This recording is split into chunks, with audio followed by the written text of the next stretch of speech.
What's good? Welcome to First Stream Podcast. On today's episode of First Stream Podcast, we have the one and only, the CEO of Bowie TV, Miss Candi Waller, joining us to give us our latest news and notes from Washington Commanders training camp. We will also, she has a ton to cover with us today. When I say a ton, we talking about a ton. We're going to go around the league. We're going to talk about somebody going into the rafters. Season's about to kick off in 2 days. Preseason will be here. Hall of Fame inductions will happen. 10 days away from the Washington Commanders preseason game. Next week at this time, they should be doing joint practices with the New England Patriots. I hope y'all really ready. I'm full of excitement. Y'all know what time it is. Let's go. It's wartime, baby. This is what you signed up for. This is what we worked hard for. You for. Y'all the first string. Y'all gotta go set the tone now. Hey, let's go. Lace 'em up, it's the first string podcast show. Hey, let's go. They spitting facts on the first string podcast show. Hey, let's go. Let's go. Hey, let's go. Cause it's time for the first string podcast show. Hey, let's go. Lace 'em up, it's the first string podcast show. Hey, let's go. They spitting facts on the first string podcast show. Imagine talking sports, having fun with the fam.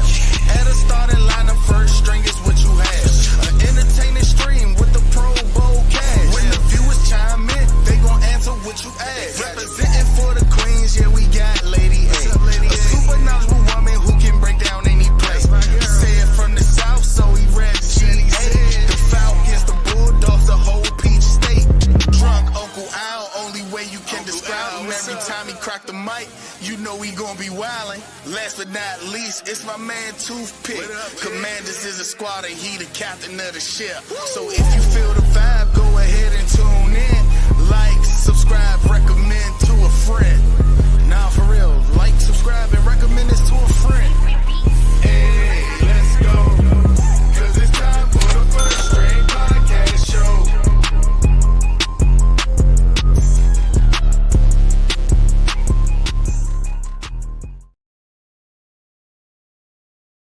Welcome back to First String Podcast. Please do not forget to like and subscribe to First String Podcast. Hit the bell to enable alert for new content just like this. The most important part, though, is that you tell a friend to tell a friend about First String Podcast. We continue to grow. We continue to do the show. So without further ado, it is time to get the squad in here. As y'all know, somebody's always late, but it's okay. We'll come up with something that they have to answer. And right now, let's bring in HR, the one and only Lady A. How are you, ma'am? Hello, how are you? Hey, I was excited to see you.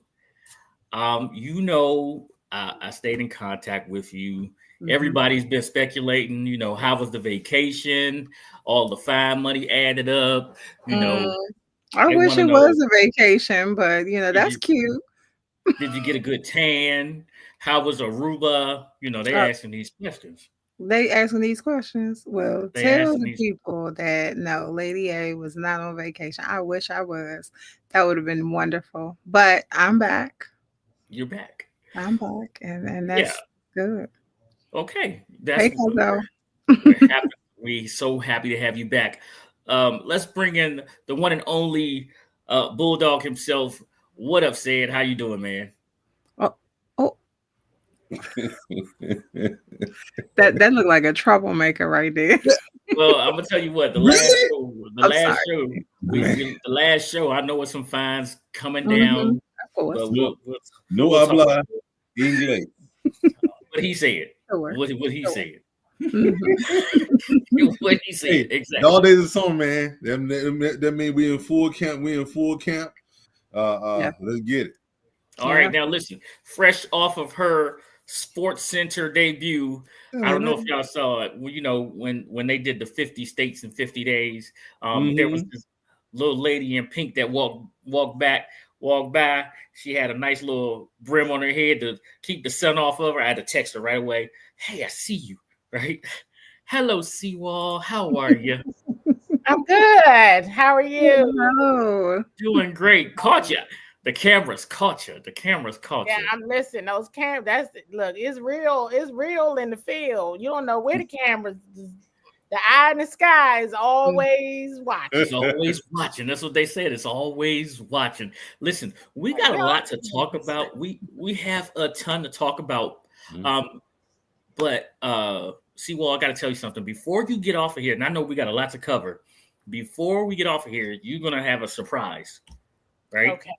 You're gonna have a surprise. But I told everybody last week. I'm gonna say it again. We're gonna have CWall with us twice a month throughout the football season. So we will stay up to date with everything going on Washington Commanders. So thank you so much for giving us that time. And we do appreciate you.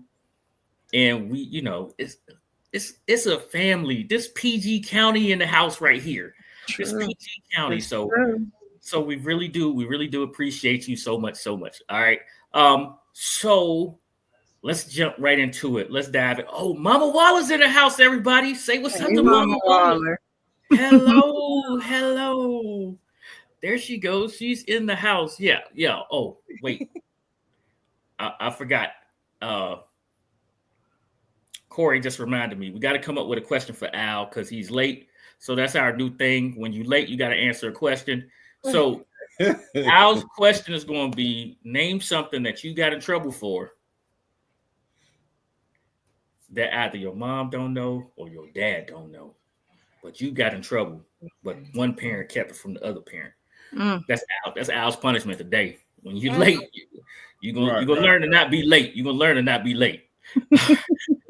Everybody, what's up? I will get to y'all in a second. We got a lot to dive into. CWall, give us the latest news and notes from Washington Commanders camp.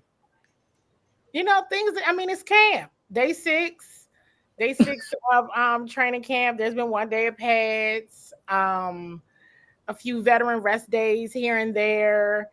And things are going well. Things would be going as I would think on day 6 of training camp. It's been super duper hot, so some of the days start an hour early at 8 a.m. And I think it's going like it did last year. I'm not. It's nothing too. It's not too high. It's not too low. It's training camp day 6. I'm kind of anxious. I really enjoy joint practices. I for sure. There's things here and there, but it's day 6. So I'll be certain on all the things probably. Well, by joint practice, I'll be like, okay, yeah, that's a real thing, or it's not. Okay. Question. So last year playoffs.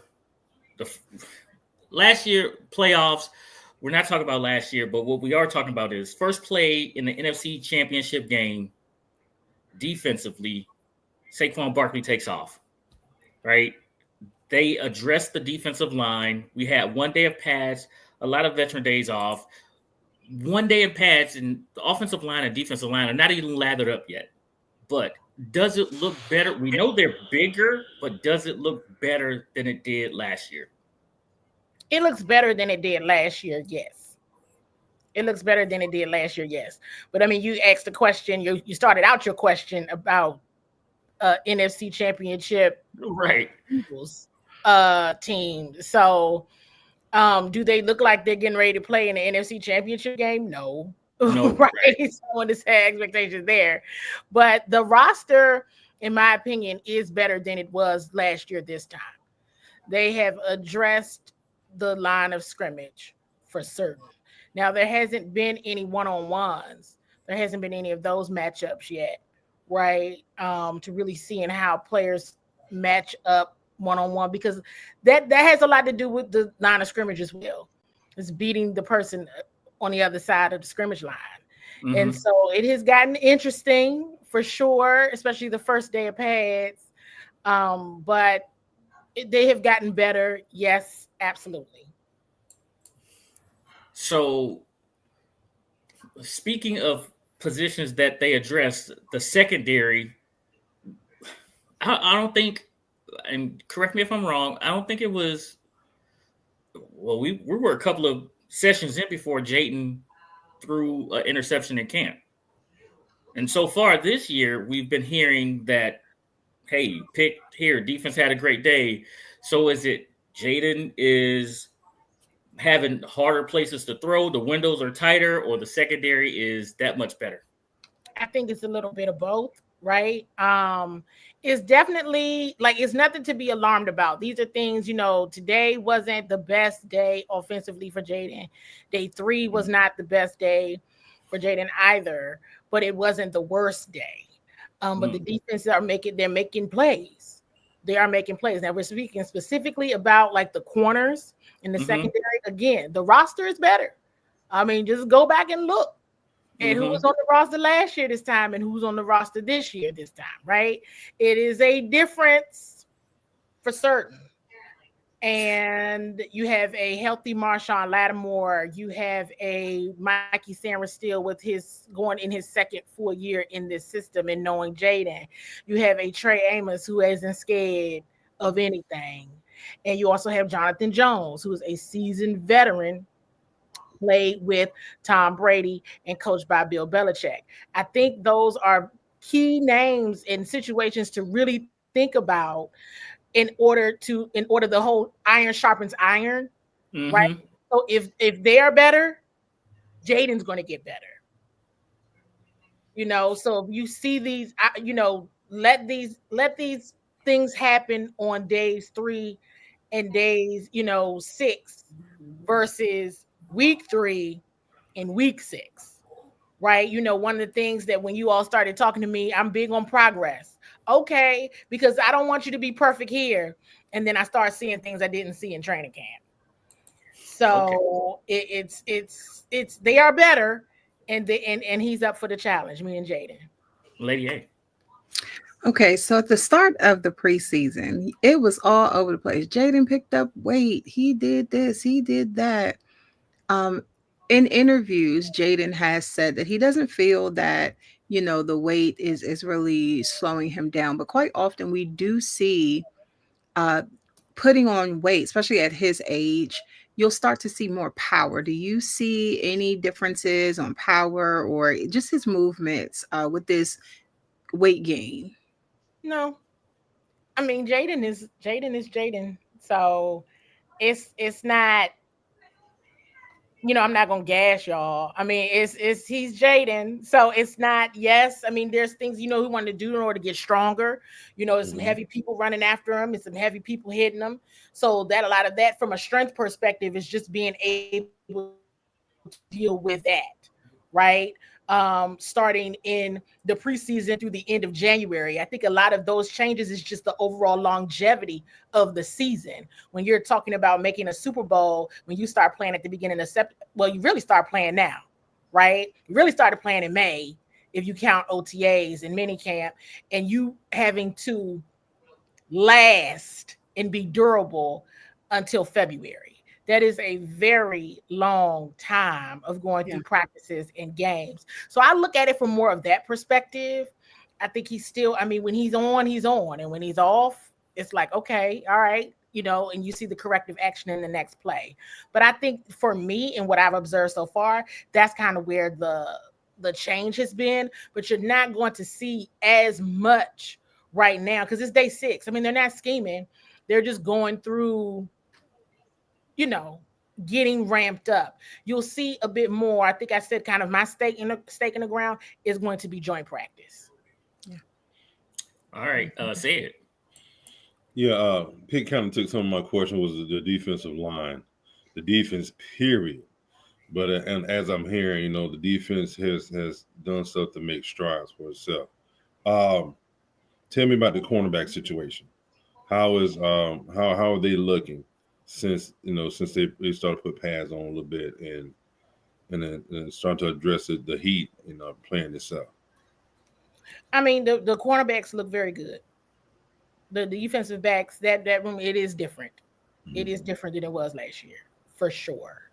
Like I just mentioned, you've added a seasoned vet like Jonathan Jones. You have, a healthy, can we say it again? A healthy Marshawn Lattimore is a different Marshawn Lattimore. Trey Amos isn't scared of a thing.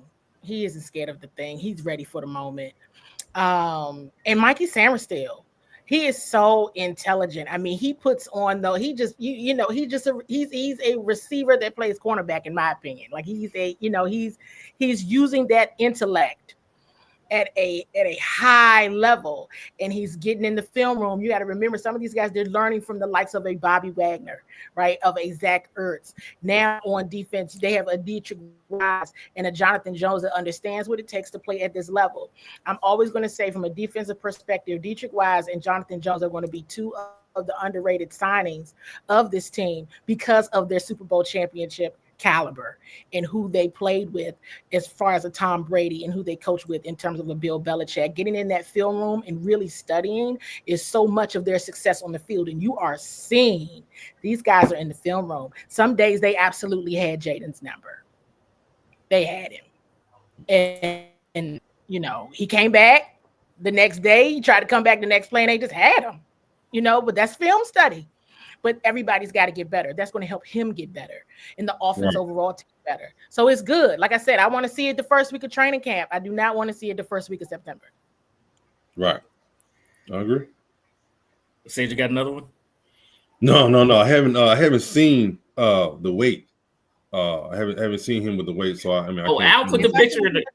Al put the picture in the chat. Yeah. He looks the same to me. Some days he looks different, and other days he looks the same. And other days I'm like, did you get taller? But it's not, and to his frame is good. Bigger, faster, stronger. That's what the NFL is. Oh, for sure. At some point, you're gonna have to do something with that body to make sure your body can, like you say, absorb these hits every now and then. Hopefully not too many. Don't get me wrong. I like the guy. I like the quarterback that you guys have. When he was drafted, because I'm not gonna lie, I want us to draft him at the same time. So, but nobody can have all the same person at the same time. Right. But he did say he gained it naturally. It was just like a natural thing. We also kind of have to remember his age, so as he gets older, he may pick up weight, He's not always gonna be the little skinny, scrawny guy we saw on draft day last year. I got some questions from the chat. So David Carson says, I heard Sandra Steele's the camp MVP so far. Is this true? He's making a lot of noise. Mikey said, okay, listen, I don't know if y'all noticed this yet, but if y'all look at Candi, she's going to tell you to use your clues. She can't tell you everything, but her face is saying it. She's going to say, use your clues, people, use your clues. But her face is screaming, use your clues right now. Okay. Yeah. So the reporters can't say everything. They can't do that. So some do. I choose not to, because I understand what this is. I like making friends and building trust. I don't, everybody had fun watching in anticipation of a surprise. Like surprise, like real surprise. Like a surprise. Right. Like, for that in camp. So Mikey let y'all know who he was a few times last year. You saw the year go on. Mikey Samerstill was getting better. Yep, there you go. There you go. That was that clue. That was your clue right there. That was your clue. Use your blues clue. John says, and y'all know John is garage gym life. He does all the weightlifting, and he says the power comes from his from the transfer through his hips and his legs, but most of his weight seems to be in his upper body. Quarterbacks, they drive the ball, arm strength, and things like that. So that's probably where that's coming from.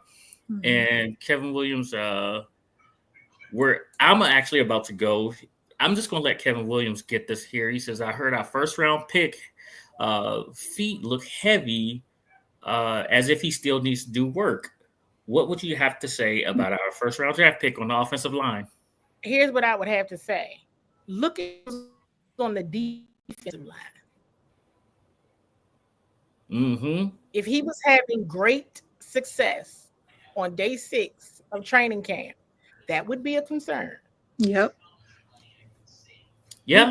He dealing with men on that defensive line. Okay, this isn't the same defensive. This is different. They different on that line. It's not the same line. Okay. Yeah. You got They are definitely different. Devon Kinlaw, Dietrich Wise, yes, Deron Payne. Okay, but you still got Cleveland, you still got Dorrance, you still got. You got names. He's gonna earn his keep. He's gonna earn his keep. I don't think, and I've heard I've heard this narrative, right? And you already know how I'm gonna come because I'm out there and I'm watching everything. Mm-hmm. And let's be very clear. If he was out there dogging the defensive line, that would be a red flag. That would be a use your clue, but right. Okay. Because that's not a very good sign if that is the case. He will be getting better. I think he's doing fine. I think he's doing okay, but you got to consider what the other people. Mm-hmm. He was having great success. That would be for concern. So I want to stick on the offensive line real fast. Mm-hmm. Have we seen the mixing and matching like we did last year with the offensive? I know that the big guys have only been in pads one day, but have we done the mixing and matching? And when we look at this offensive line and this defensive line in that run game, like was it offense is dominating this defensive line is dominating? Who won the battle of I'm going to control the line of scrimmage? I will tell you, I've seen the defensive line. If this was a real game, I'm like, okay, this sack. Okay, this is that play is dead. If this was real, right? So there's going to be some work to do on the offensive line. One of the things I may have said it on this show, I know I've said it on my own, is, the right side, everybody's so because the left side will be fine. All right. You can move some people around. It's the right side that I'm like, what we doing? Is everybody all right? And that's not in a bad way. Again, consider who's on the other side of the line. It's different. Okay, so it's not a bad thing. Everybody's getting their work in, and they still are moving people around. I've seen them move people around very much. The only thing, and I think Adam Peters said this, what you're gonna know is LT is gonna be LT. Everybody else, unless he's out on that series or on that play, LT, that's Laramie Tunsil, is going to be LT. Everybody else, they'll see what's going on. They'll see what's shaking. Right. But the defensive line has been dominant, yes. We have except a question. On the left side, Laramie Tunsil is difficult to block. We got a question from Corey that says, how's Matt Gay looking out there? Does the kicking situation get sorted out this year? It looks better. I haven't laughed one time. I'll be honest with you. I did laugh. Did you say you haven't laughed one time? I laughed one time about that. Last year I was like, Lord have mercy. Let me try. Because it's right. But a little necessary roughness in the game. Let me try. This I think it might have been. I don't even know. Maybe it was the Miami joint practice or leading up to it. It wasn't at Miami joint practice because that went well. The week before that, it was sometime. I was like, this is just bad. This is real bad. It's not like that at all. It's better. Now, it was one day during minicamp that I was like, ooh, good Lord. Nobody pays attention to special teams but me. This is okay. But, it's fine. It's all right. It's good. Okay, so we're on the offensive side of the ball. We're gonna get there, David. I didn't put that question up. We're gonna get there. Oh yeah, wait, say that then late. Yeah, we'll get there. Not Candy. Lady A, you ready? Well, I'm actually on. Do we kind of have a question for the? Well, yeah, it is for offensive side. So it's known, kind of like what you said, the defense tends to take over during camp, and that's for years. Our vets were just talking about it, like London Fletcher and Fred Smoot. They're always talking about how in camp, it's like the defense, they just got their number all the time. And on the offensive side, it's like more so they have to just find that sweet spot. How is that coordination going? How are they? Do they seem like they're starting to get some stuff together? Do you see it working? I mean, it is kind of early, but sometimes you can just see it. You can start seeing it connecting. Are we seeing any of that yet? Well, yeah, because I want to go back to day 3, which was last Friday. Some of the days are really running together now. Day 3. So I want to say day 5 was a lot better for the offense. Day 6, that's today, that was still went back to a little shaky. Like, okay. Mm-hmm. What I'm sensing is because days 1 and 2, I was just like, oh, okay, they just gonna let these people, they just gonna let all these, and the defense was like, all right, we a little tired of all the the videos and everything. This is a bit much. And so you can tell they had watched the film because they do that. They do that now. Mm-hmm. They do it on each other. They do all that. So that is what they're doing. You can see the defense respond to the first 2 days of practice. Mm-hmm. Day 5, it was a lot going on. Solid practice. Day 6 was, day 4, solid practice. Day 5, I said, okay, the offense has responded. Okay. Today, I was like, all right, this looks a little off again. Let's figure this out. So I think it is along the lines of really getting better, right? Again, they're not scheming up much. You're not doing much, but they're still trying to make sure you're in the right spot. You're building up your skill sets. You're doing where you're supposed to be, and then you're beating who you're supposed to be. Where are the lessons learned? What needs to be happening there? Because next Wednesday is joint practice with New England, and they will soon be preparing for that. So I'm seeing a progression and improvement, although it's still kind of like, but it's not switching up the game plan. Does that make sense? It's more like a do it again, and do it again, until you get it right. Right. Mm-hmm. Come on, say it. Staying on the offense, the offensive coordinator decided to come back. He stayed because he liked what Washington was building. Does it look like he's introducing? It was on somebody said, look like he's introducing the new packages, or is it just the same basic stuff? The same basic stuff. Because I know you can't show anything real. He's just showing the same basic stuff, shells, and just, okay, y'all run this. Right. It's super basic. Okay. Mm-hmm. Well, see, we got some particular questions here and a comment, okay? Let me get to it. Right there. First one right here is, how's B-Rob looking? The basis... basically he's asking how's B-Rob looking, and we know what Bill, we always hear about Bill, so how's B-Rob? B-Rob is doing just fine.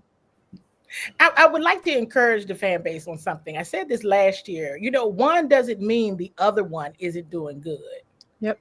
Mm-hmm. Okay. If you really want to think really hard and long about this, most of these teams, the consistent winning teams, has at least 2 dogs in every position group. Yep. Need that. Every position group. They got at least 2. Okay. 1 and a 2, and the 2 could possibly be a number 1 on another team. Now, I'm not saying that's the situation here. Let me be clear. But what I am saying is having more than 1 good player at a position is a very, very good thing. And it is not a problem. Ooh, let me ask this question right quick. It just hit me. What kind of jolt to the team when McLaurin decided to come to practice? When who? Say that again. I'm sorry. What kind of jolt did it give the team when Terry decided to come to practice? It'll give him a big jolt in the wide receiver room, because the wide receiver room is better than it was last year. You bring back Terry McLaurin, I'm gonna go back to my point of a 1 and a 2. Yeah. I'm neither here nor there, But if they want to do what they did last year, they need Terry. Chemistry. Yeah. They need Terry to do that. Yeah. Okay, now after next year, I don't know.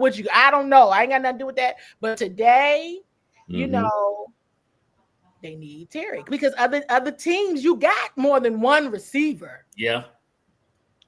Okay, everybody. We could go down the list. Let me you use the Super Bowl champions. They hit 2 in a possible that we gave them. You know, so this isn't one doesn't mean he get I mean, who you gonna go and get? All Noah Brown gonna do is draw a PI like he always does, and then you got to go run behind Debo or get decked by him, and then there go Terry McLaurin. Now, who you gonna stop? What you gonna do? Right. And then it's a better offensive line, which improves your run game. Right. If the tight end position ends up improving in the manner in which I think it is, I asked Coach that the other day. I asked Coach about the tight ends because when nobody talking about them, and I started seeing stuff, and he said you are on the right path. Asking about that group.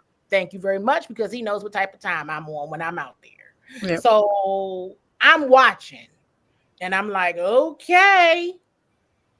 So it's not, you know, Jacory's doing amazing. B-Rob is, Austin Eckler is. I remember saying his name repeatedly last year. It was like nobody was listening to me because everybody I mentioned that was a free agent that came in, it was like everybody was looking at like these dudes washed up. No, they're not. No, they are not. So Terry McLaurin, be nice when he gets back to practice. So Eric says, since we're here, what's the word on Cosme?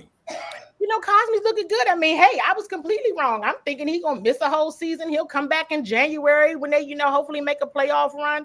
They acting like he'll be back much sooner rather than later. And he looks like he's doing just fine to me. So I don't know what they're doing with the athletic training staff, but God bless them because they're working miracles over there. Miracles.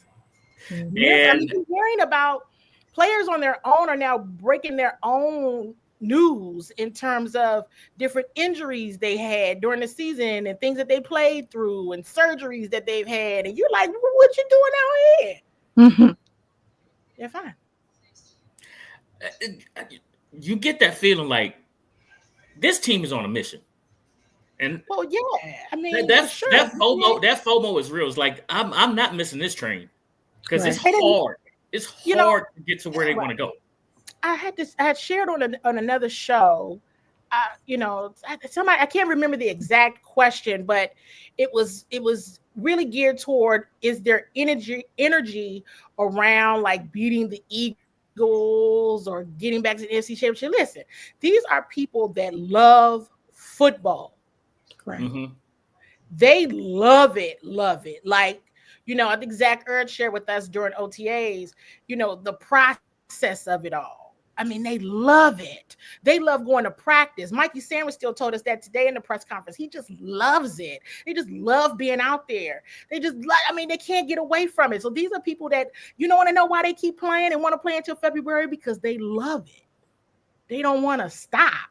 Right. So, and these are people who don't like losing because they're not really accustomed to that. So that ain't their bag. It's not, we'll get them next year. That ain't, no. What you see is what you get with these people. When they say that, they mean that for sure. And they're showing it every play. When you see, I think they, the excitement when somebody scores or somebody does something, oh my gosh, they're really happy. I'm like, is anybody keeping score? Because they are. Yeah. They might not compete keep on the scoreboard, but they are keeping score. They're competing. So, they're not here for the participation trophy. They're here to win. No way. And they're not here for the paycheck either. The paycheck matters. Okay, let's be for real. But they love it. They love it. Yeah. Someone said, Eric said, suit up, Candi. Yeah, I almost did. I just said, the hell with it. I mean, excuse me, because my mom was like, I was like, Well, what is going on out here? Put me in, Coach. Don't worry. Candy, Candy, don't worry. I was the same way. They would laugh at me. I would say, I'm about to be on the field. Hey, I remember Lady A was talking about she was about to be the offense coordinator. She was trying to get to the booth. She's gonna call some plays one I year. was about to be on the field. She was gonna call some plays. And Now I do see a comment that I want to address though. Okay. I think it was the one on the 5. Whenever we get there, I want to answer as many as you all want me to. Well, here we go. I'm gonna get to that one. We about to run down. So we got questions. We got 2 questions back to back about Jalen Lane. How's he doing? And is he a replacement for Diami? Yes. Okay. Got the speed. All right. It should be Mike H. I think it is. She talking about this one. I'm going to get it up there. Say it. 5 fumbles. The lights were too bright for them. They are ready now. They have the score. They have their scars. Yes, they have the scars, but the roster had to get better. The roster had to get better. They got beat that day. The lights wasn't even too bright. Okay. Yeah, you understand what I'm putting down? Yes. Yeah. Yes. Yeah. We fully understand what you're saying. Right? They got. Hey, that was a Super Bowl. They knew what it was because they had been down that path and know what it felt like to lose. Yeah. Right? They had been down that path in Phoenix. That wasn't that long ago. So they had just been down that path. They know what it feels like to get to not forget the NFC Championship. They know what it felt like to get to the Super Bowl and drop and lose. They was that close. And the way, I'm gonna always say this, the way the Commanders went back and beat them in December, they hated it. Oh, it hurt them so bad. It was real bad. The ops is in the building. Trying to be in the same place. But I'm tired. But they got the scars because they went to war and lost. So they had to improve the roster. Yeah. And a lot of with improving the roster as well is so much about talent, but it's also a lot about character and mindset. People who are like, you're not gonna beat me, so then you're not gonna beat us. Yeah. It's going to be a battle when we do play Philly. Someone said it earlier in the comments. We have a question. Okay, I'm gonna be truthful with y'all. Bobo. This is Bobo. This is my guy Bobo. He's in the intro. He's one of my friends since 5th grade. Notre Dame guy. Went to Bowie with us, Candy. He says, I'm a Notre Dame guy. How's Hartman looking? Just fine. I mean, the quarterback room, one thing I appreciate, and I'm always going to say this to the fan base, which is, when has there ever been a time where there was not quarterback controversy? When Joe Theismann, probably Mark Rippon. Other than that, but there is none, and there are 4. Right. There were 4 last year. They carried 3 on their roster. They had 1 on the practice squad. Okay, They got 4 right now. Okay, Jaden and Sam Hartman are like the best of friends. All right, that room moves like the unit and position group that they are, like the other position groups. Yeah. Right? It's not. I mean, they're competitive against one another, but this isn't. It's not. They know what it is, right? But that goes back to character and mindset and the type of people. But Sam Hartman is doing great. They're all doing great. It's not like, and it's never, this one had a better day than Jaden, or that one, Marcus had a better day than all of them, or, Josh did go out there, and it ain't even that. Because at the end of the day, you all saw when Jaden had to go down or go out, the day has to continue. The game has to continue. Speaking of that, Marcus Mariota hasn't practiced the last couple of days. They haven't said they don't have to address like if it's an injury or something like that. I just want the feeling of we're not, getting rid of him. We're letting the other 2 compete for that 3rd spot. Is that how you feel as well? Yeah, I think my Marcus is fine. Okay. Yeah. I haven't seen him. Cool. He was outside today. I mean, cool. He didn't practice, but he was there. Okay, Al, it's time for your penance. You late. Can I first say hello to our guest, Mrs. Wall, my Bowie High alum, and so good to see the lady of the show joining us this evening. I missed her. I'm back. So I wanted to say how you doing. You look lovely. I'm glad to see you. These guys have been acting up. I've been trying to hold it down. I've been trying to keep these guys in line. But it's all recorded. You know that, right? I do know that. These guys are like a squiggly line. I can't keep them straight. They're like a squiggly line. I can't keep them straight, Lady A. I've tried, but I have been making fine notes. I can't actually look at that. Right, he said he got notes. Hey, you know the one that come tail is the one that's in trouble, right? The one that's the main. That's the culprit. That's the main culprit. Okay, Al. Notes, man. Here's your penance for being late. We will learn to be on time around here on First Street Podcast. I got kid issues, but go ahead. All right, Al. Tell us a time that you got in trouble. That either your mom didn't tell your dad or your dad didn't tell your mom. What is it that you did? Wow. Good. Gracious. That sounds like it's the list. Man, it's a couple of times, ain't it? See? It's a lot. Oh my God. All right. I'm wondering if Mike is on the show. Well, it was a time that, You remember Mike Miller? Yeah. You giving governments. I wasn't going to do it now. I got to tell another story. You ain't gave me the government. You're bringing everybody down. Man. Well, it was a time that me and my friends, it was a half day of school. And me and my friends decided that my house was going to be the party house. I'm out. I'm out. And Pops came home a little early for Metro. And caught me and the fellas in some predicaments. So he said, boy, your mother going to be home soon. I was supposed to have picked her up, but I didn't. If you don't get these women out of my house. Okay, Al, that's enough. Shut it down. Shut it down. That sounds about right. So shut it down. It was you're not how you act in a good way. I didn't think that was coming out. You're not representing you, that's the first one. I had a worse one than that, but you gave my man's government, so I couldn't even listen. Bowie times was we had some times at Bowie. Man, half days was the best thing going. You don't remember half day when they went on the schedule? Whew. I do. Man. I do. Man.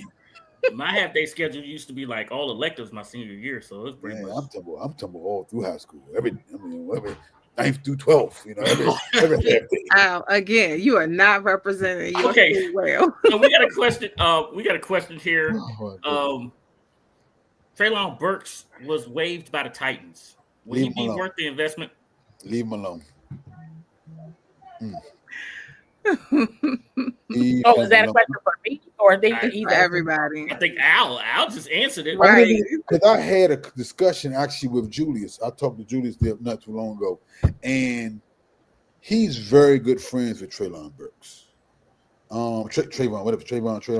And they came in together. They was drafted. He was drafted first. He was the first pick that they drafted, and he came as a free agent. So they're actually very close. And I would be like, Jude, he need to show up, man. He expecting a lot, and he's been a Jamarcus Russell of wide receivers. He's been a bust.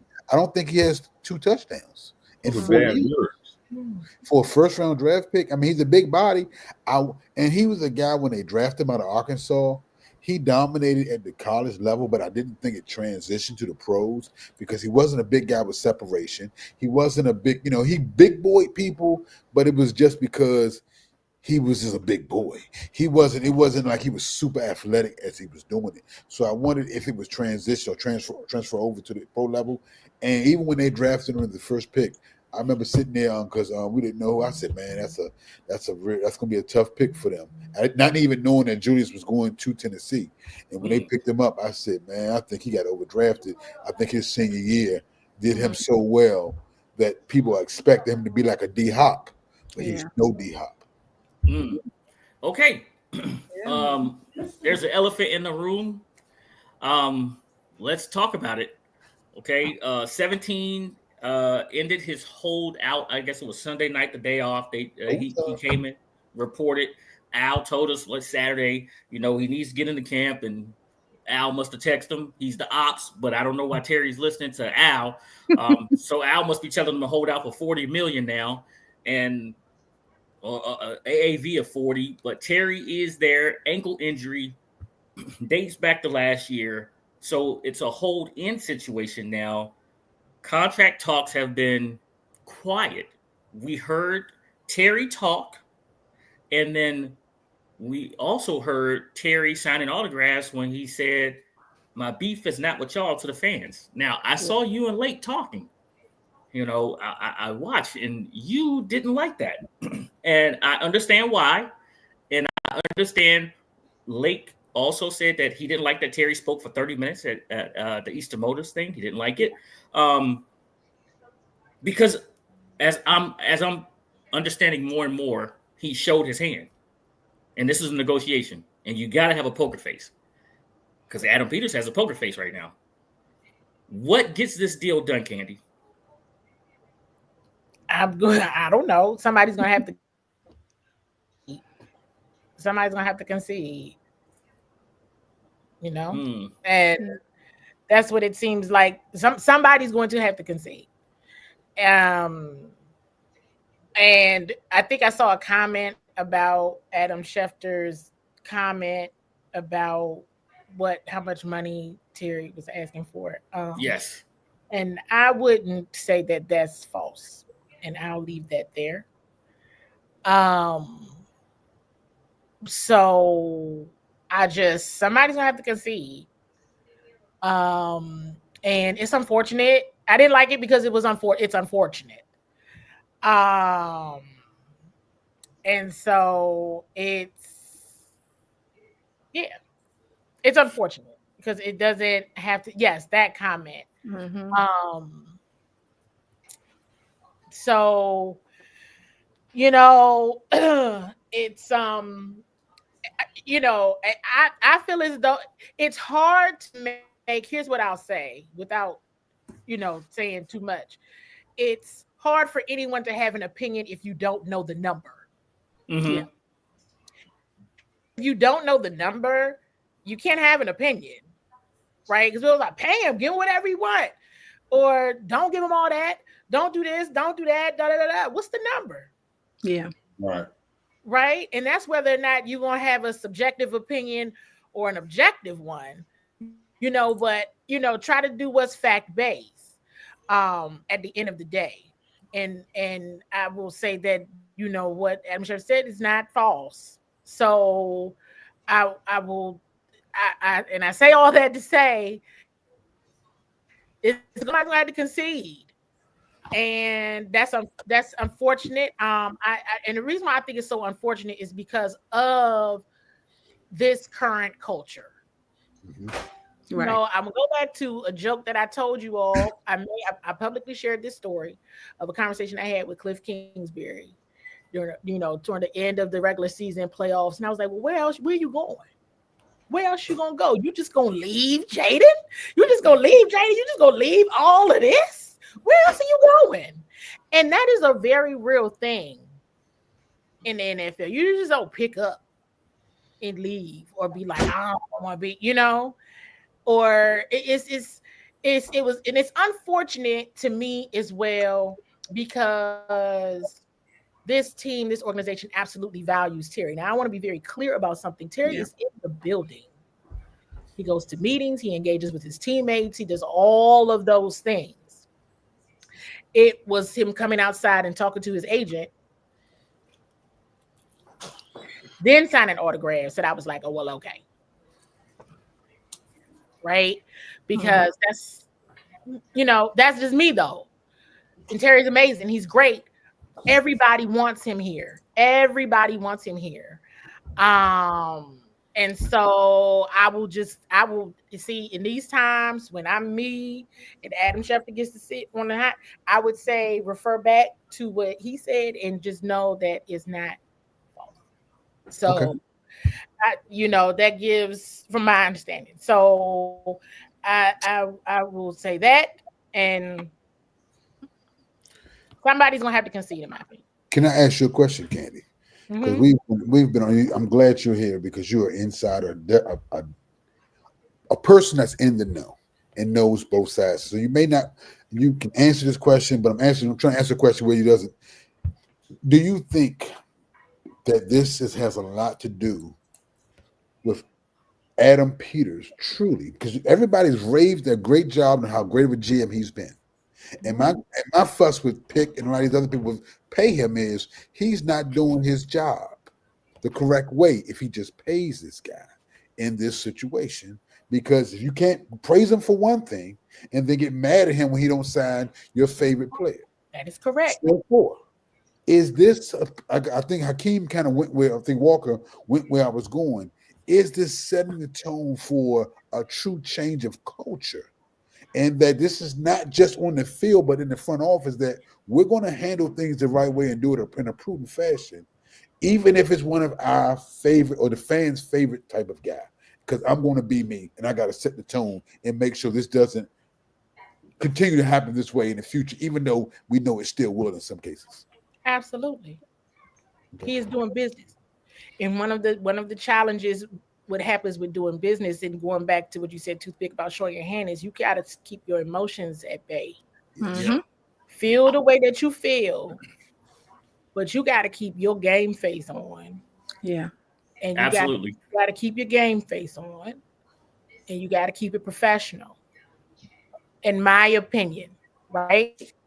Like, you go out here, you talking, you look mad, you look all upset. All right, now you're showing your face a little bit. Yeah. You never walked out here and looked upset. Never ever done that. But he's giving up a lot, though. And you're not doing that inside either. Terry gave up a lot, didn't he? Didn't he give up a lot of leverage by coming in? Even though I said he should, he gave up a lot of leverage by coming in, correct? Coming in? Yeah, because now if he were to leave and not get a contract, the terms that his fine conditions are totally different now, in regards contractually moving forward. Well, I mean, I think that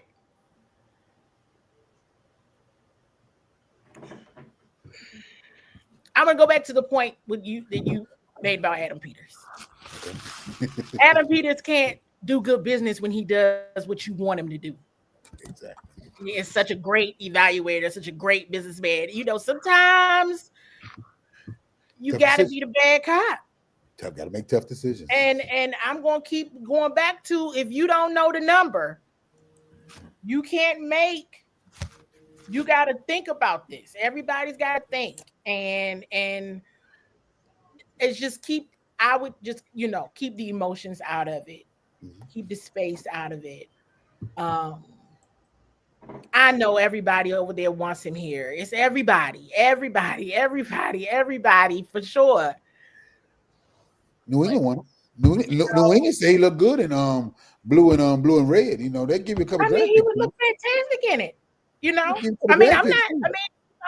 But it's people got to do good business. Don't listen to Al. Don't listen to, he the ops. But it also becomes you got to use your clues and do your research on Adam Peters. Yep. Do I believe a deal will get done? Yes. But some things should be kept in-house. And one thing that I want to continue to say is has been kept in-house until now. Okay. Well, so all right, we got another topic to cover with you, Candy. Said is about to roll. It's time for your surprise. Uh-oh. All right. So is he ready? There he is. Okay, here we go. We got a new reporter with us today.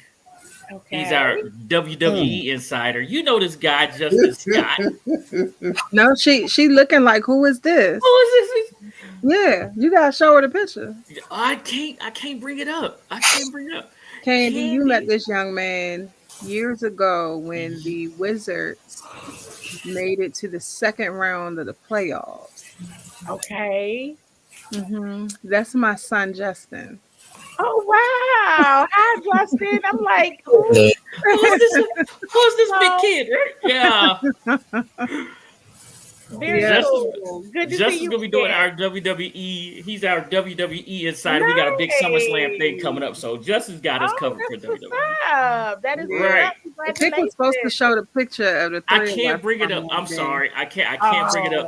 Oh, Where all okay. three of y'all were at the Wizards game. Yeah. Yeah, I them got that Wizards picture. days. Yeah, That's when he was shorter than us. That it's is not coming too up though. funny. So You our don't want to last show one. much. We don't want to show many pictures being in a Wizards game. I promise you. You know what, You Al? swimming. Al. Pops is real. Okay, so Mr. 8 to the 9 on Monday. I'm sorry, yeah, on was it? I'm sorry, Sunday. It was Sunday as well. Mr. 8 to the 9 got surprised by his good friend Brian Mitchell telling him that he is going up into the Raptors, into the Washington Commanders Ring of Fame. Now, I don't know about y'all, but this is one person that really wanted to be here. I remember him telling the story of his friend Lavernius Coles getting targets that he couldn't get in New York with the Jets. And he was like, oh, well, I would love to get those targets. Yeah. And that brought Santana here. Lavernius Cole went to the Jets. And 8 to the 9 has been the Cowboy Killer, which is why Al can't stand him. One Right? game. I was there present. 13-7. I said the whole game. We missed the extra. We missed two field goals and a touchdown. I said, I don't like 13-7. It's a dangerous score. We're letting a bad team hang around too long. The whole game. Tell And us how yes, you really feel, Al. I was Yeah, come right on, Al. there in Texas. Me, Mike, Dave, the whole crew. We was down. It was like 8 or 9 deep. So they was happy. You was so sad. much trash. And it was a sad walk out of there. It was a shameful walk out there For you, not for them. It was. Oh, they was like, middle time at about 15 Miller Lights, he was on fire. So it was a tough walk home. And we went to the party that night. We was clubbing and everything. He didn't even take his jersey off. That's how disrespectful he was at that. But I'm gonna tell you, but yeah, but that's all y'all got, man. I understand y'all got to fill the wall up somehow. I understand, this little bay out there. That burgundy and gold. You do know that's an honor, Al. That's an honor. Yellow, the walls look a little rusty, so you want to cover them up with some banners and everything. And you know that stadium look real rusty. That stadium like it's been hit by baby powder all over the place. Ain't no shine. You see we deal with. You see we deal with here. You see we got to deal with. Happy y'all get a new stadium because I want to start going to a facility that's worthy of my city, man. You know that ashy stadium y'all got over there. No. Okay, CWall, tell us about 8 to the 9, please. How truly genuine was this to him? Oh my gosh, it was amazing. So we were watching practice, and I think, I guess the tweet came through or whatever, but we didn't see, of course, how they told him on Command Center. This goes back to things don't get out, because Santana's there all the time. He had no idea. It was a legit surprise. Like he's there every day and nobody said a word. And so how did we find? I mean, we saw the tweet. We was like, oh, for real. And then we ended up seeing Smoot coming down, the gravel. And so we, told Smoot to come over. He had on his Moss hat. Interestingly enough, the play where Jalen Lane caught the pass, which technically would have been out of bounds, everybody, but it was great. With Mikey, and I don't even know who else was over there. Now, was it Mikey and Quan? Either way. We were talking to Smoot. I mean, we saw him, and the first thing we asked Smoot, I said, oh my gosh, Smoot got to hurry up and come down here. I said, because all I want to know is one thing. Did he cry? Did Santana cry? So as soon as Smoot got over there, we was like, did Santana cry? He said, like a baby. He's still over there crying. I was like, I love it. Like, let's get it. That's what's up. And so we had media availability with him afterwards and everything, and well deserved. And so one of the things I've been saying about new ownership group is that they're treating people the way they should be treated. It's too bad that it has taken all these years for a bunch of this to happen, because these were things that could have been fixed easily by rich people. Okay, and it was a very rich person that owned the team, and they did nothing. I tell people this all the time. I think Eric Jessup, he asks me questions all the time about the team, and I'd be like, man, this ownership group, the Commanders ownership group, treats people the way they should be treated, and to me, that's what it's about. That is what it's about. It's honoring people the way they should be. Call them whatever you want to call them, the name, whatever. Treat people the way they deserve to be treated, and that is what they're doing. I'm so happy for Santana Moss. He absolutely deserves it, and he absolutely loves the burgundy and gold. Hey, Ken, I got a question. Mm-hmm. Just out of this, and you may not know this, how much of a role do you think having a personal guy who's a player type of owner in Magic? Who's calling these strings? Like you said, you're doing. I will give y'all props. Y'all are doing a lot of things to, to celebrate your history, the good part, of course, trying to erase the bad, and that's what you do by bringing a lot of these fan favorites. Art Monk, like I said, even Rigo. I think I've seen him more times. Santana, bringing even the guys who may not have been bona fide Hall of Fame, but who are Redskin favorites. You know, so that's why I give all respect to Santana, because he was a guy that came from was a free agent, wasn't very heralded when he came from the Jets, but came here and became a stalwart at the wide receiver for Washington, and was a hell of a player for Washington. So who is making these calls?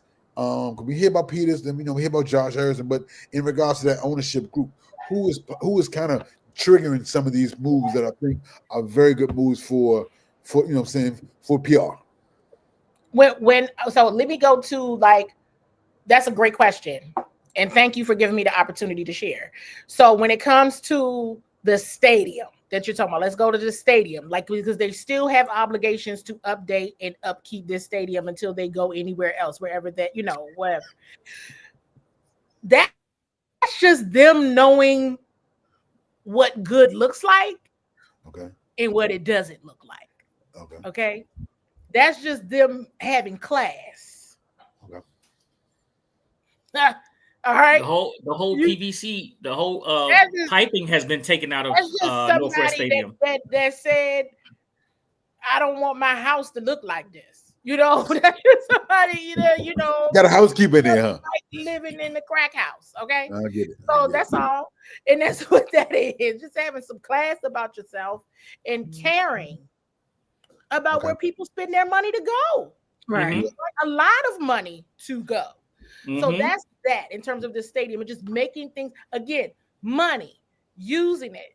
We need to do, because like even Santana said my question on Sunday, it's not like they just spent $6 billion, which is a lot of money, and said we bought the team, now let's chill, let's kick back and see them win football games. No, they are putting a lot of money into a facility they know they're leaving. Yep.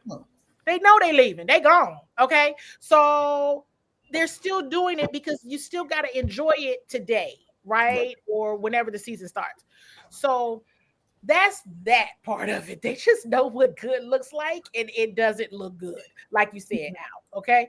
Now going to the facility, when we're talking Ashburn, and even for Northwest, right, in the locker rooms and all of that, that's in response to feedback from players. Yes, they got an F. They had an F. That is in response to feedback, former and current, right? Yep. Even from an away situation. Who's been in there? Who has come here? What does it look like? What do you need? And again, going and understanding what does good look like. When people feel like they're cared for, and they in their word, when they can see themselves in the movie, you've taken my feedback, I can see my feedback has been incorporated, they're going to play better. They're going to do better. You're going to see that organizational change and that culture show on the football field, right? Because you can't do your best in a dump. Let's just, you cannot do your best in the dump. So a lot of that feedback, especially when it comes to Ashburn and the facility and the training, I'm going to go back to the NFLPA survey. They were what? Last? They had an F. They were dead last. Right? They jumped all the way up to 11. And where they got C's, that's the things they're improving for players. Well, Candy, I got to disagree a little bit. Also, I mean, but you got to look at the timing of this.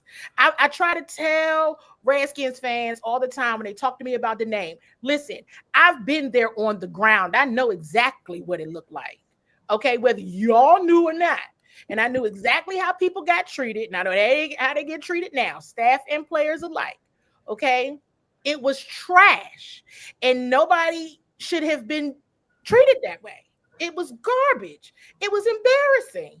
Now they're trying to do what they can, and look how much they've changed in just a short period of time, which lets you know that these changes could have been made. Nobody cared. They didn't care. Yep. They said, I bought it, and you should be happy I bought it, and that's it. But they're doing a lot of good things, and it looks like a brand new place when you walk. That's what I thought. I was If like, that's brand new, I'm in trouble. You ain't seen it now. In Northwestern, you got to definitely go into some spaces that I was like, I didn't even know you could do this. But I got to disagree one thing, Candy. You said you can't succeed in trash. Well, Philly has done a good job at it because some of their facilities on the inside are very nice. Okay. Some of their facilities, everything is very nice. You know, they got, but see, that's what I'm saying. The outside don't look good, but the inside, you'll be like, oh, okay, I see what y'all doing around here. But you really have to pay attention to that NFLPA survey and how the players are rating the facility. For this team to say, this was just last year when they was getting F minuses. Yep. Okay. I didn't even think that was a real grade. 11, right? And then for them to even take the 11 and say that's not good enough because the areas where we have C's, I mean, oh my gosh, the way they used to treat these people's families. Oh, it was now. Wow. I don't mind telling it. Like, because people for some reason, they want to hold on to something that was bad to them. And I don't understand that logic. Right. I just don't, because I'm a logical thinker and I'm smart. So I'm just like, why you worried about, I told somebody this, why you want to worry about your ex that treated you bad and you got a new boo and they give you everything you want in life? Why you worried about what they doing? Yeah. Be happy. You finally getting treated the way you should be treated. Be happy. And so I feel really good about these changes. Going back to even Daryl Green, Art Monk, and now Santana Moss. I mean, come on. Last year, week 1, right? I know a lot of people didn't necessarily agree with a lot of the legends of the game, but that was smart. Yeah. That was smart for engagement with the fans, acknowledging that there were different demographics of fans, right?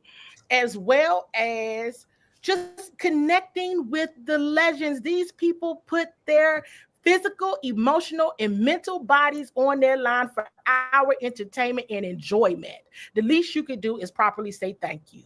And I think that this organization, this ownership group is actually, to your point, Al, is righting the wrongs of the past. You can't erase all the scars. And there's going to be some scars that are just scars and they're there and they're not going to go away.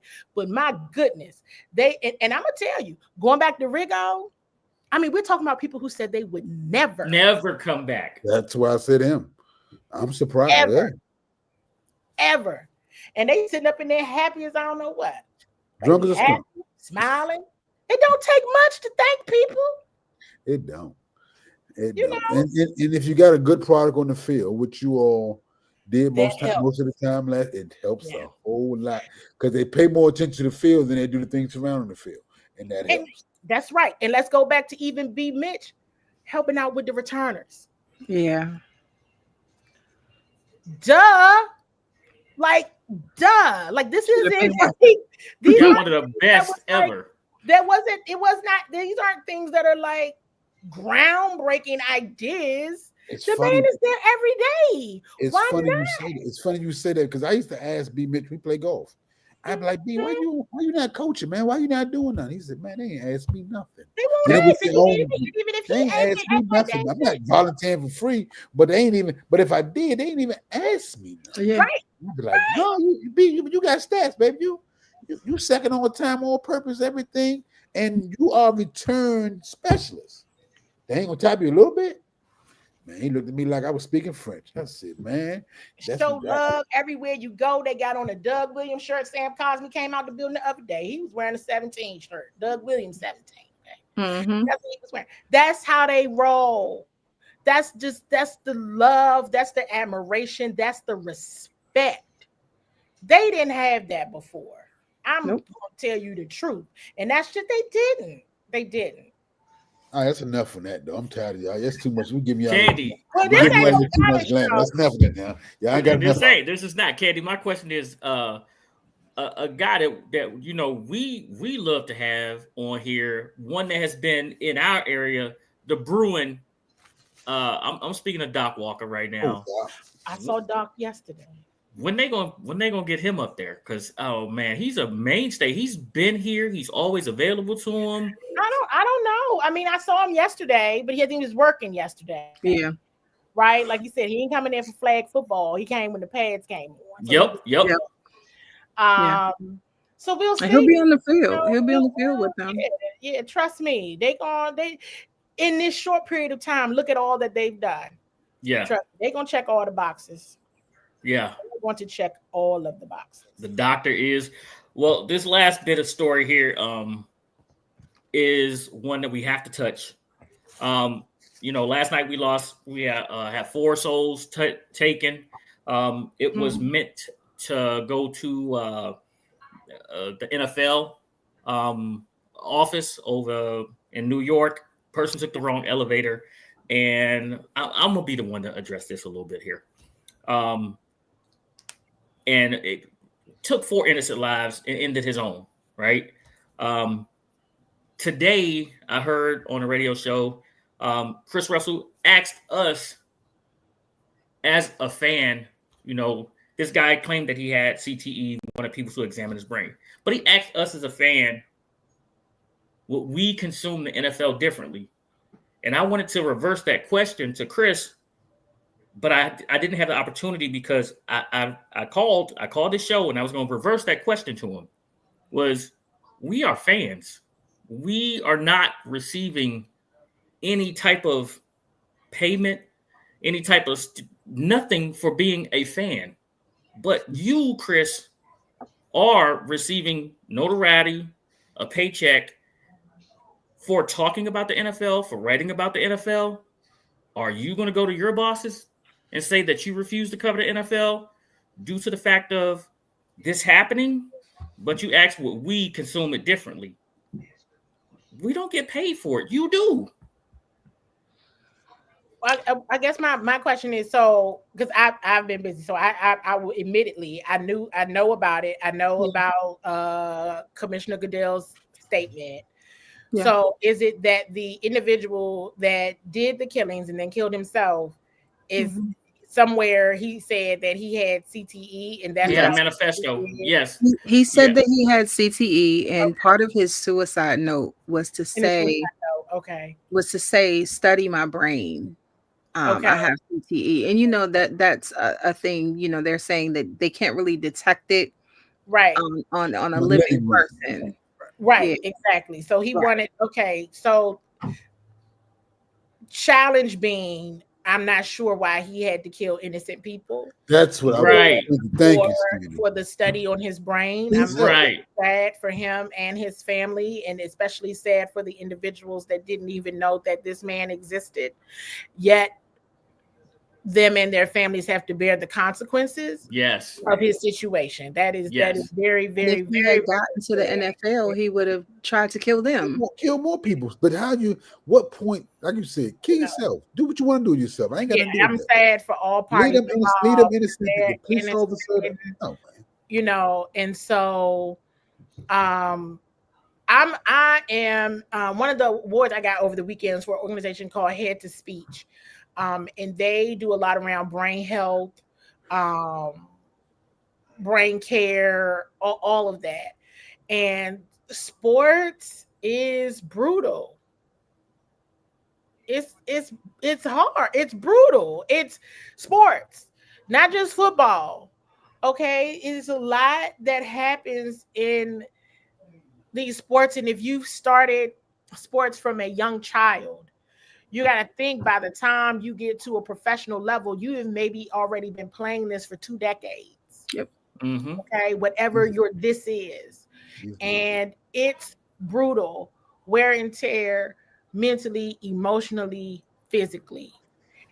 One thing I share when I talk to the organization is around, the proactive communication of brain health, right? I mean, it's almost like, what's the disclaimer got to be, even from a youth sports perspective, to say these are the risks, Right. And once you really understand as a parent or as a part of the village or a supporter what the risks are, you understand the risk. Mm-hmm. Okay? Yeah. You understand the risk. Yeah. It is brutal. It is hard. I mean, it's a lot. It is a lot. And yes, okay, study your brain, but I'm trying to figure, I'm still trying to, because this is in the moment, right? My very raw initial reaction to this is study your brain, but what did these people have to do with that? Yeah. I'm trying to understand the correlation between the two, and I don't, and we never will, right? Because he's gone and they are as well. But it's not a secret how brutal sports is. Period. Yeah. And it's just not a secret. And so that's what I'll say. In terms of, Toothpick, you come up with a great point. Would you not support, any sport because it's brutal and people get hurt? Would we not cover it because it's brutal and people get hurt? Yeah. Right? It's the same thing. It's unfortunate, but it makes a lot of money, and It does. And people can't say no to money. But the funny thing to me is, in the beginning, the NFL tried to hide a lot of these things with CTE. They did a very bad job.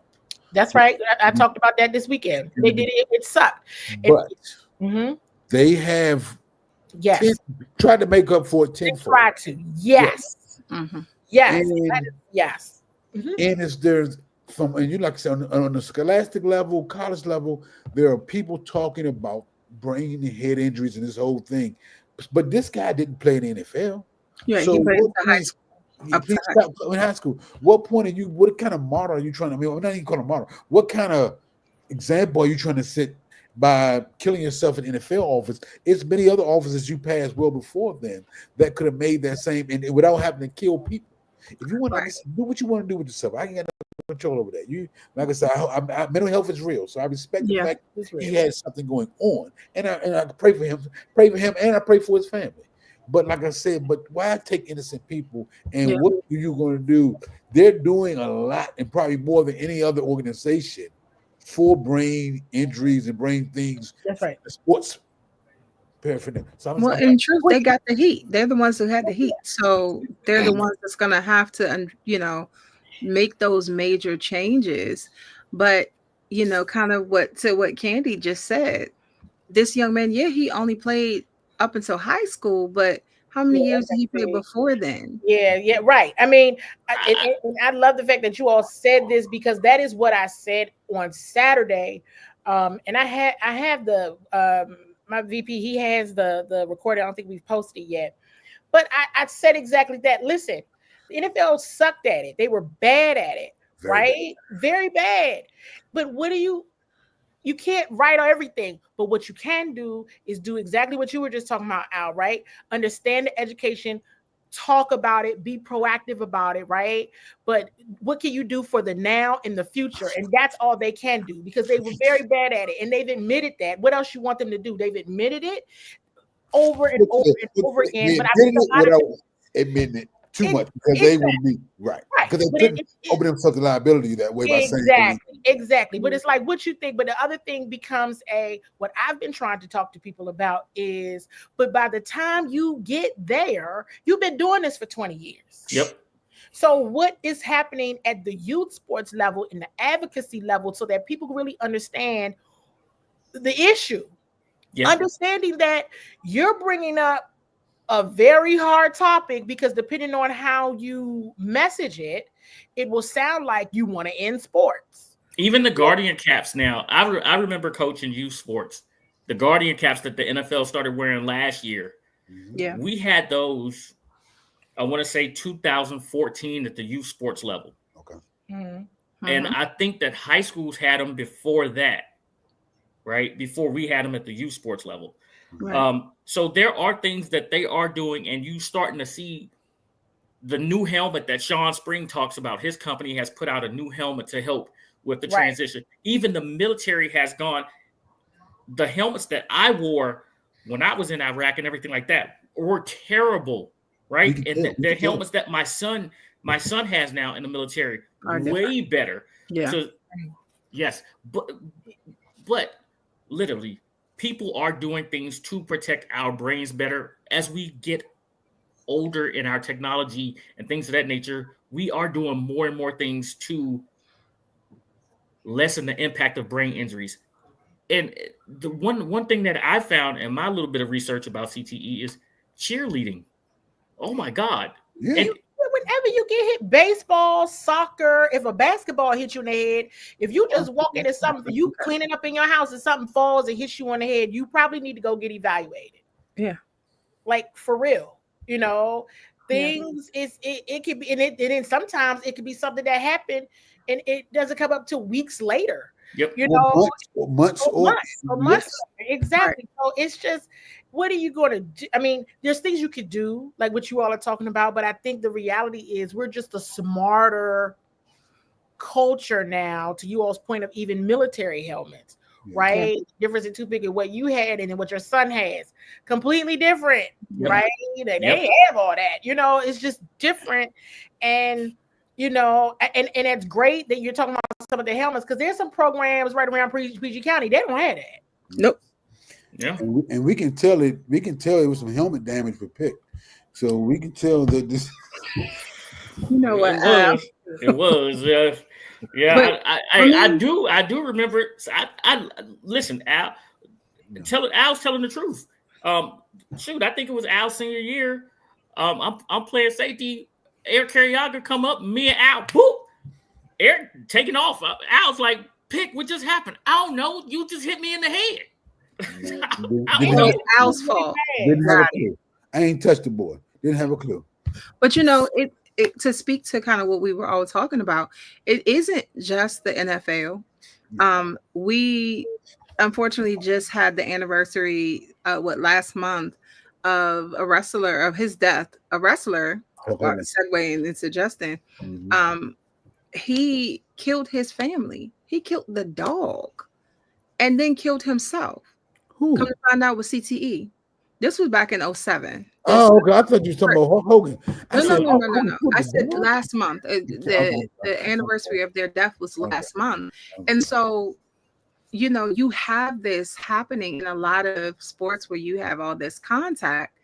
And I mean, it's a thing. CWall. Yeah. Thank you. Yeah. Cuzzo's on Thank it. you, Cuz. They finally gave some good information. Go ahead. Cuzzo's on it. Who he talking to? I don't know. Cuzzo. He finally gave some. Cuzzo got good information. Don't do him. Just because he's your cousin, you got good. Look, let's we're gonna have Candi back. Safe travels up to New England and back. And I will check with you to see if your availability is good for not this coming Tuesday, but the following Tuesday after that. Because I know you're going to have some travel days in it. That won't be available that Tuesday. And the next Tuesday after that is, what day is it? August the 12th? Right now, it should be fine. Okay. Don't be surprised if Terry become a patron while you up there. You know what? Goodbye. We're just going to leave them. We're about to listen. Thank you so much for the time you gave us today. All right. Keep watching CWall on Bowie TV for all the latest. I love watching her when she in all that maroon and gold too. For Bowie TV, you can catch her there doing her thing, as well as on her all of her Twitter updates, X updates, Facebook updates as well. She does a great job there of telling you what's going on as well. Justin, Yes. we got SummerSlam coming up in New York. 2 days. Who is the host? 2 days of SummerSlam. Who's the host?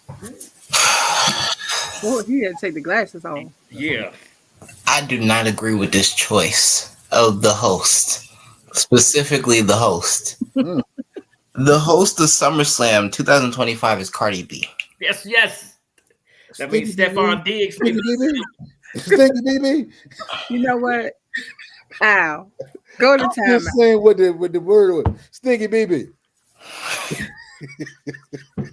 But Cardi B. I think maybe they're trying to reach another demographic. Yeah, you think they got all the demographics covered? They got them covered pretty well. So They didn't reach the important one. Justin's shaking his head still. look. Let's talk about it. Let's start. Since we're talking Cardi B, I understand she has a beef with somebody. Is this beef going to lead to the ring? Probably not. Truthfully, probably not. Probably not. Okay. So let's start on the women's side. We have Naomi as the what is she? The women's world champion. The women's world champion. And break down what's going on with her. So Naomi Proceed just coming right off of a beef with another women's wrestler, Jade Cargill, or cashing her Money in the Bank contract to win his world title at a previous Saturday night's main event. So this cash-in was on the former champion Io Sky in a match between Io Sky and Rhea Ripley. So SummerSlam is going to be a triple threat match between Rhea Ripley, Io Sky, and Naomi. Oh, well. Triple threat, which means the champ doesn't have to be pinned. There are no disqualifications. So I do expect some outside interference in this match. I'm expecting, if you look at it, Naomi got tore back by Jade Cargill. Yes, so I'm expecting some payback here for Jade Cargill to come out, interfere in this match, and somehow cause Naomi her title. I could see either two people, Jade Cargill or Bianca Belair. Those you know, I like me some Bianca, so Yeah. I like me some Bianca. One of those two could very well, reasonably, come in and get some interference. Okay, I can see that. Who do you see winning this match? I personally would say Naomi retains. Yay, Naomi. Okay, Naomi retains. Okay, Personally. all right. On the women's side, let's stay on the women's side real quick because women's wrestling has taken off. Yes. It has taken off. Charlotte Flair and Alexa Bliss. Alexa Bliss will be going for the tag team titles versus the women. Oh, he said Alexa, so she started talking, right? I was like, what? Versus oh my god, why can't I remember the name? Roxanne Perez and Raquel Rodriguez. And their faction is known as the Judgment Day. The Judgment Day. The Judgment Day has all the gold right now. Yes, they right. do. They have the tag team champions, they have the Intercontinental champions, they have the men's tag team champions as well. Right. Yes. So all of them are dripping in gold. So Charlotte Flair and Alexa, they sort of have it's not a cohesive tag team unit. Yes, it's a very interesting duo that they somehow formed. And it's not like beef, but it's like playful, I guess, going back and forth with each other. And we saw a little bit of it on, I can't remember if it was, I think it was either Raw or SmackDown. I don't think it was like a pay-per-view or anything. But it was a little bit of playful back and forth during an entrance. Okay. Yeah. Could this be like the female version of the Rock and Sock connection, where you had the Rock and Mick Foley with Mr. Socko? See, that's more of an aggressive, not aggressive, but that's more of like a strong difference because they're a little bit more. What's the word? I don't know what the word would be for that. But that's not it. Different. They're just completely different, I would say. Okay. So let me ask this question. Can we go? Are you done with the women? Because I have a question. Oh, I'm never done with the women. There's I'm done Lord. with my You questions. ask me more about Bianca if you like. Right, that's all he wants to talk about. There But is no, match though. another women's match. Okay, go ahead. Address the last So, match. do I have it? Do I have it? Justin's voice is killing me right now. Because he just is so So- weird. It's a deep voice. Let me see. Why you looking, Yes. Jeff? Let me ask So- you a question. I'm sorry. I can't remember if this was confirmed or not, but is it? Pig, you have notes as well. I just know the lineup. Okay, because I'm not sure if my notes are 100% on Okay. like the. So you match don't know card. if they confirmed it yet? Just tell us. It's difficult to find the match card the way WWE does it. Oh yeah, they hide the card. Yes, they Yeah. do. They Yeah, hide of it course. really well. Because they want to surprise you. Hello. And then So what I was about to ask, which day should I be looking forward to? Bo. They hide the match card because, like I said, I know they're going to have a build up towards the end. But if I had to pick one, what's my best day to check? well, it seems like Sunday has the more Yeah. titles. Sunday has the titles. Yes. Yeah. Most of the time they do that. Like if they have a 2-day event, they're gonna make you wait to the second day. Well, no, you're gonna get some title matches the first Yes. day as well. World Heavyweight Championship But your men's have if the men like WrestleMania was highlighted by the women, Right. so they were the main event on Saturday, Right. Where the men's main event was ended on on Sunday the women, on Saturday was the men. Right. So they're they getting it, they doing it right. And Y'all so finna the took his other word. match is Tiffany Stratton versus Jade Cargill. Mm. Yes. If my notes are correct Okay. for the WWE Women's Championship. Okay. Okay. So why do they let us know like the men's but not the women all the time? No, it's kind of both. They don't really Okay. let us know both. Because they did let us know who the main event was, right?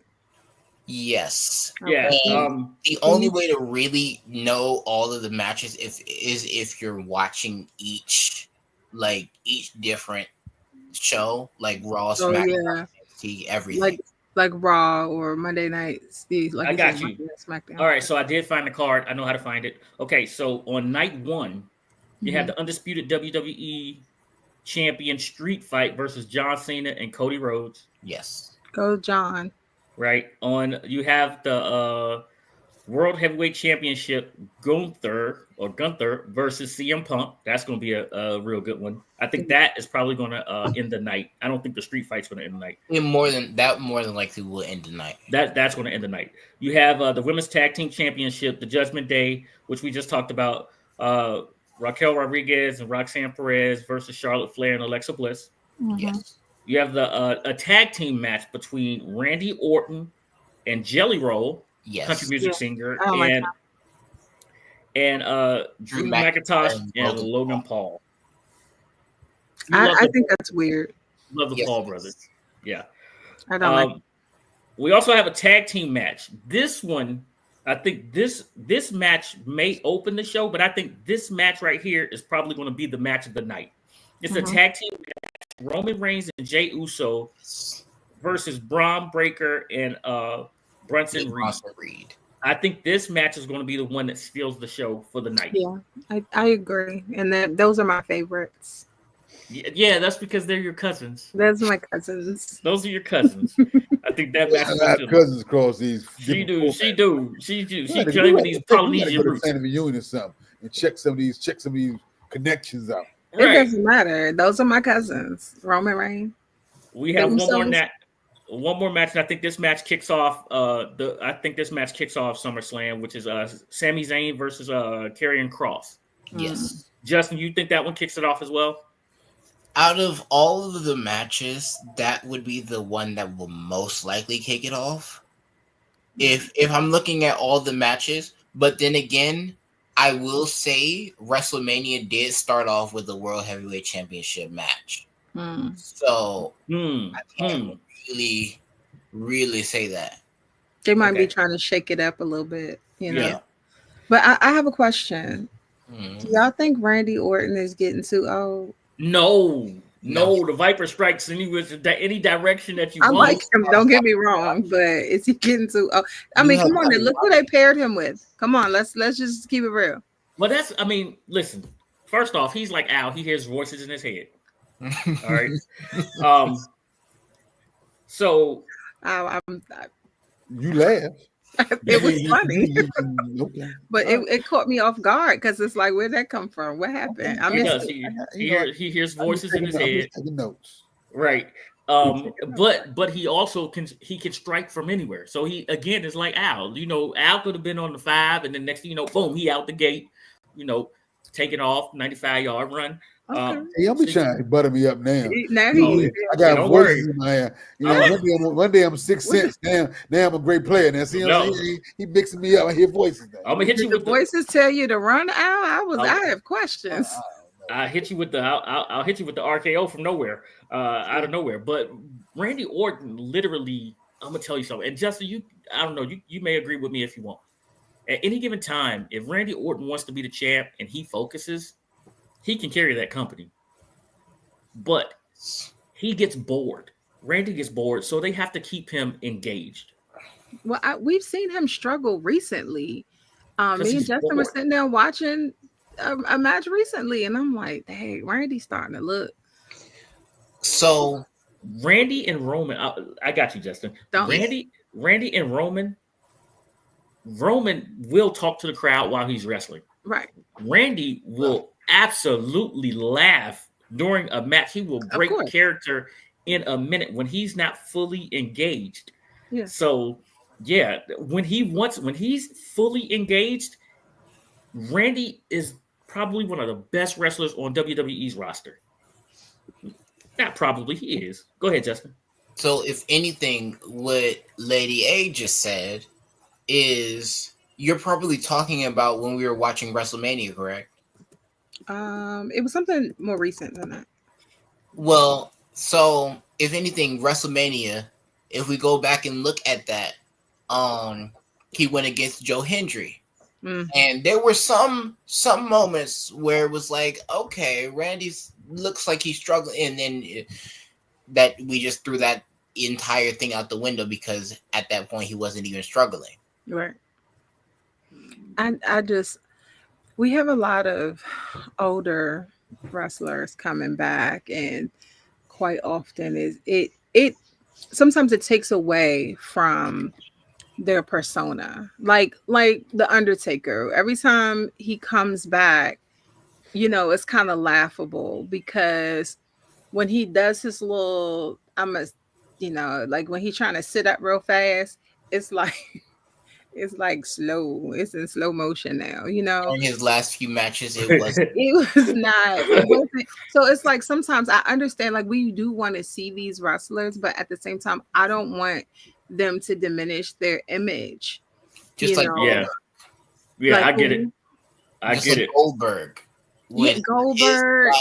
That was bad. That was rough. And then if Ric Flair could come into the ring one more game, I don't know what I'm gonna do because Ric Flair he's like 103 and he keeps trying to come into the ring, and that's not it. He posted on something that he had one last match in him. I don't believe it, but he get one more match 5 times, gonna take him out. That's what I'm saying. I'm scared. Like I shouldn't watch you and be afraid for your safety, for your life. And kind of to segue into another point that we were trying to make, you know, I felt the same way the last time we saw Hulk Hogan in the ring. And Justin, you can go ahead and kind of Give us that. So yeah, so of course last week Hulk Hogan had passed away, and Yeah. it mixed things, but I'm not going to talk about that. But in the world of professional wrestling, he was that guy. Iconic. Yep. Like Hulk Hogan, Hulkamania. He Yep. was that guy. So of I was course, hoping that.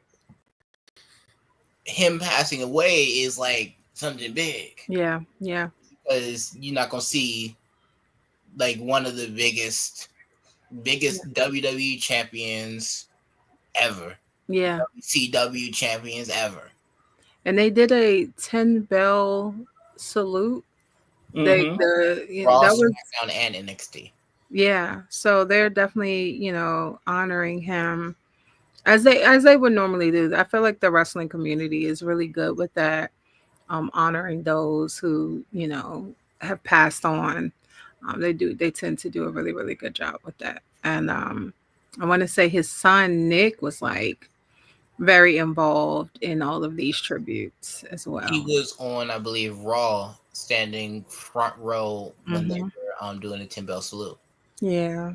So it's unfortunate, but we do have many, many, many years of him. I mean, me and Cuzzo, I remember us going to see our what would be one of the biggest wrestling movies of was it in the 90s? Was it the 90s? What you talking about? The one with Zeus? Yes. With No Holds Barred. Yeah, No Holds Barred. We went to go see that in the movies. Like I went to see that too.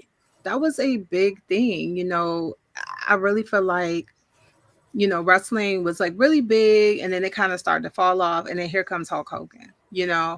And he completely he drew in a generation, and infamous duo, Macho Man Randy Savage, those two going back and forth, that was major. Yes. He slammed Andre the Giant. That was a moment never seen before on television. And here we are. We have lost these wrestling legends. So the wrestling community is definitely it has taken a hit. Yeah, it has. Well, let's get to this one. Here's the second night. Here's the second night's card. This is Sunday's. Card. I'm gonna start at the bottom of this and work my way up. And you have a 6-person tag team match for the WWE Tag Team Championships. That match is not confirmed. That's the one. A 6-pack tag team match for WWE Tag Team Championships. Participants are not confirmed, but so that seems like 3 tag teams, right? So it's supposed to be a 6-way tag team match, meaning 6 tag team match or a 6 tag team championship or teams. 6 tag teams, right? Teams. Okay. We have the WWE Women's Championship, Tiffany Stratton versus Jade Cargill. Yes, Cargill. So I expect her, and and if Jade Cargill is her persona is Storm. Yes. Right. Al, if I like Bianca, you like Storm. Okay. Let me do a little inquiry over here. Yeah.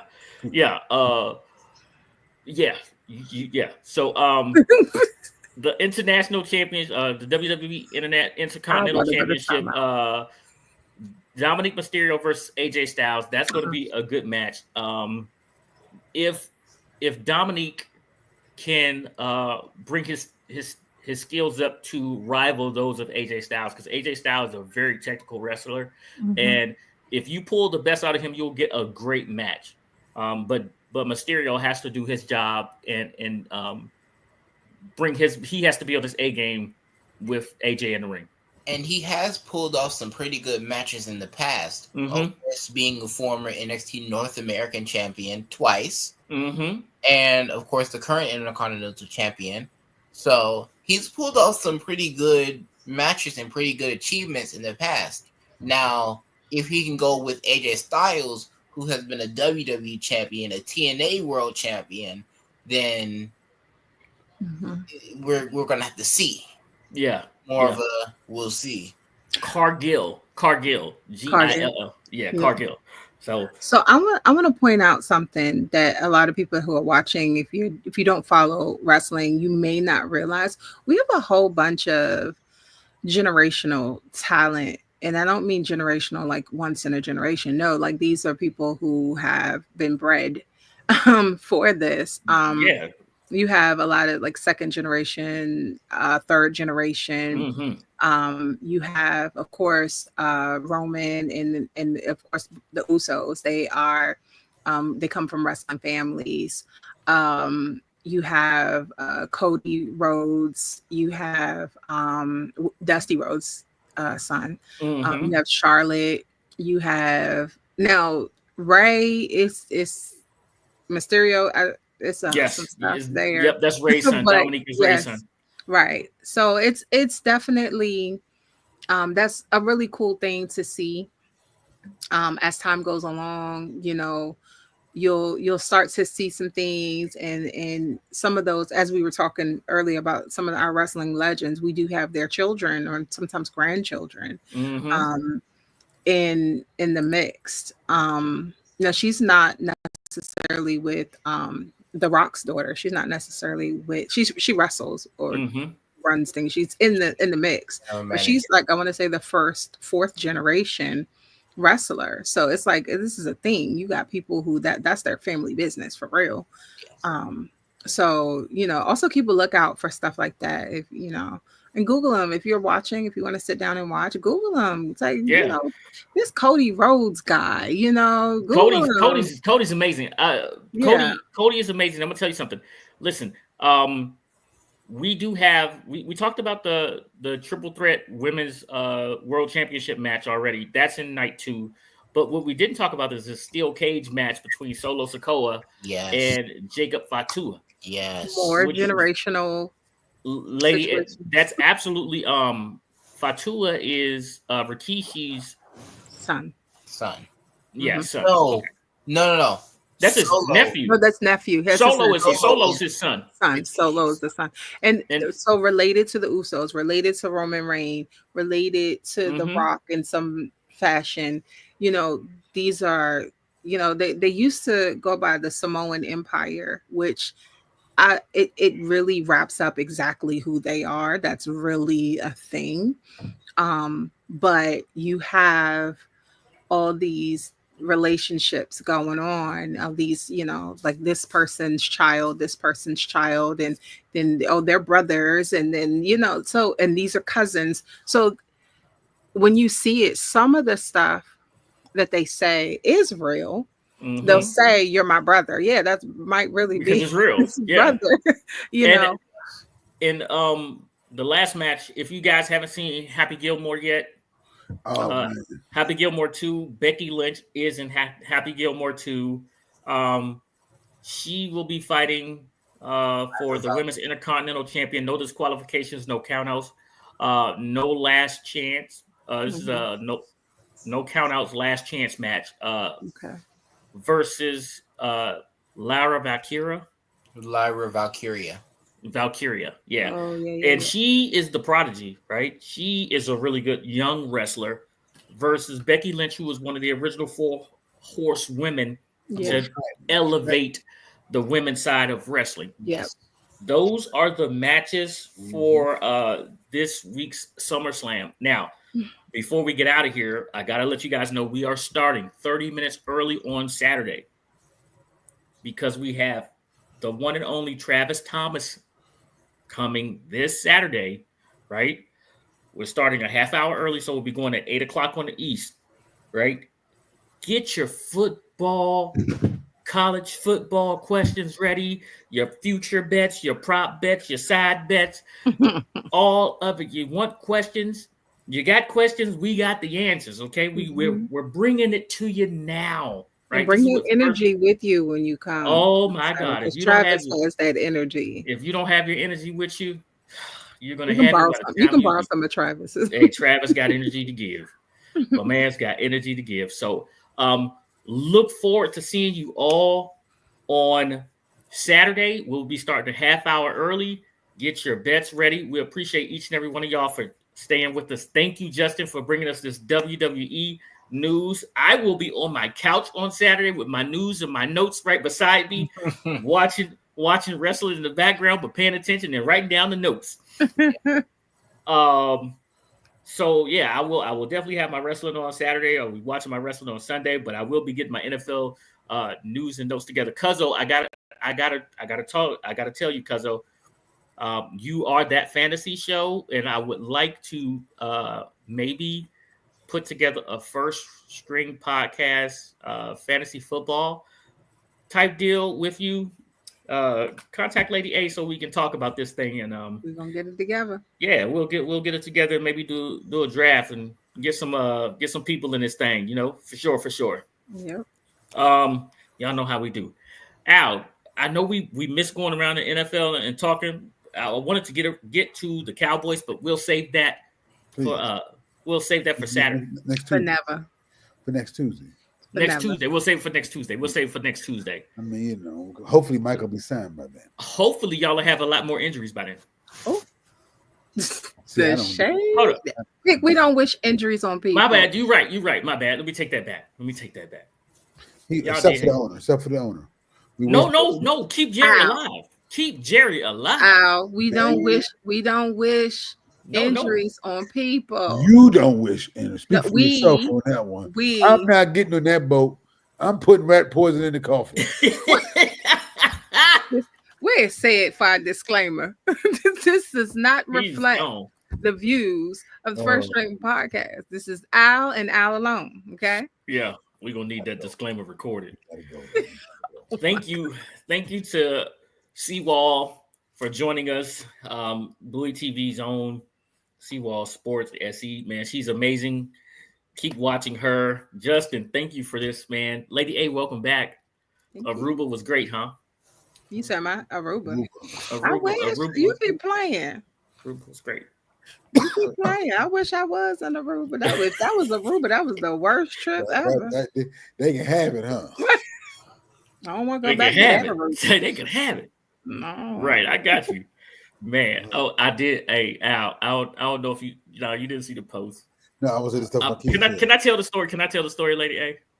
You can. I don't care. Oh what? Man, so Lady A put this post up. Long story short, I'm gonna tell y'all. Long story short, just for everybody, or just for us? Because I'm about to say you can tell it. We can tell it post show. No, I don't care. No. Okay, so you want me to tell it, Pitt? Go ahead, tell the story. Okay, so just to let everybody know, I was not in Aruba. I had surgery. Okay. No, not that one. Okay. About the yeah, I know. Okay, yeah. So I had surgery. So keep that in mind. Keep that in the back of your mind. Okay. Well, I'm allergic to wasps. Okay. So it's the late night. I really don't know why everybody was up. I really don't. But everybody was up 12:15 at night. My daughter and I, we talking in a room, we talking, and a wasp flies into the room.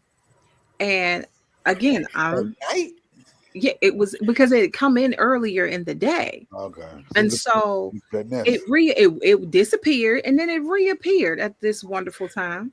And I feel like if I'm allergic to it, it's gonna come try to get me. That's how it is. Okay. So it flew and it was flying around the room, and my daughter is like, "You gotta get out of here! You gotta get out of here!" And then I had my laptop in my lap, slammed that shut, and took off running. Ran smack into the door frame, bounced off of it. Okay, and then I took off running down the hall, and then I ran to Justin. I was like, "Get the spray! Get the spray." Justin has it, and he's like recon or something. Like you know how you clear the room with the gun? He had the spray. He's like, "Where is it, Jada?" And I can hear them, but I'm not. I hear screaming, like squealing in the room. I hear commotion. The light is flickering on and off. It was crazy. And then I guess after Justin executed the bug, he came out. He said, "I just want you to know that was not me squealing in there." It was just really bad. It was a scene, and this is precisely the reason why my friends say we should have a reality show, but I really do feel like it would be put off the air at some point. One day, I will tell you, I ran to the comments the way she ran into that wall. I ran to the comments so fast. I said, run into the comments like you ran into that wall. I just, and then I said, my daughter didn't even check on me. She didn't even ask me, was I okay? I said, JD, you saw your mama bounce off the door frame. You didn't say anything, but you know. Oh my God, man! I laughed for about 45 minutes. So you all know this part, but the reason why the light was flickering is because you know how the lights on the bed. So we have on the headboard. We have a lamp on the headboard. So we both jumped on the bed. Because they said that this was an aggressive wasp, though. Like they said it was, and it was big, and it came after them, so they both jumped. And I was like, "What is happening down there?" And you see this right now. Y'all was in your room? No, not my room. But you know, you can have a headboard with like a ledge. It was a ledge. Who got all these lamps and lights on these headboards all over the place? It's just one lamp on the headboard, but it should not have flickered. I can't. But you know how some headboards got like a ledge, so it's up there. Yeah. I got you. Man, I'm gonna tell you right now. Some of the things I laughed so hard. I laughed for about 45 minutes. I did. But I called and I checked on you. You okay? Everything all right? Okay, good. Because I laughed for about 40. I got a good chuckle. It was awful. I needed that. And this is why, like, this stuff like this, you know, like, all right. They say, oh, girl, you need a reality show. I needed that. And I did not mention the dog took off running too. Oh yeah, dogs are smart. If you run it, I'm out of here. Dogs are smart. If you run it, I'm running too. Right, that's exactly what he did. If you run, I'm gonna run first, then look back, make sure you ran too. That's exactly what he did. Yeah. So well, we'll see you guys Saturday, 8:00. Travis Thomas will be with us. Man, we covered it all. I know we didn't, but anyway. Shouts out to my son, United States Air Force. First String Podcast, seconds to none. Come get some. Y'all know what said would say. I'm gonna say. Ooh, I'll put that down. How about him? Put that down. One word, 4 letters. Yeet. What? I don't know what that is. It's wartime, baby. This what you signed up for. This what we worked hard for. You for. Y'all the first string. Y'all gotta go set the tone now. Hey, let's go. Lace them up. It's the First String Podcast Show. Hey, let's go. They spitting facts on the First String Podcast Show. Hey, let's go. Let's go. Hey, let's go. 'Cause it's time for the First String Podcast Show. Hey, let's go. Lace them up. It's the First String Podcast Show. Hey, let's go. They spitting facts on the First String Podcast Show. Imagine talking sports, having fun with the fam. At a starting lineup, First String is what you have. An entertaining stream with the Pro Bowl cast. When the viewers chime in, they gon' answer what you ask. Representing for the Queens, yeah, we got Lady A. A super knowledgeable woman who can break down any play. Said from the South, so he rep GA. The Falcons, the Bulldogs, the whole Peach State. Drunk Uncle Al, only way you can describe him. Every time he crack the mic, you know he gon' be wildin'. Last but not least, it's my man Toothpick. Commanders is a squad and he the captain of the ship. So if you feel the vibe, go ahead and tune in. Like, subscribe,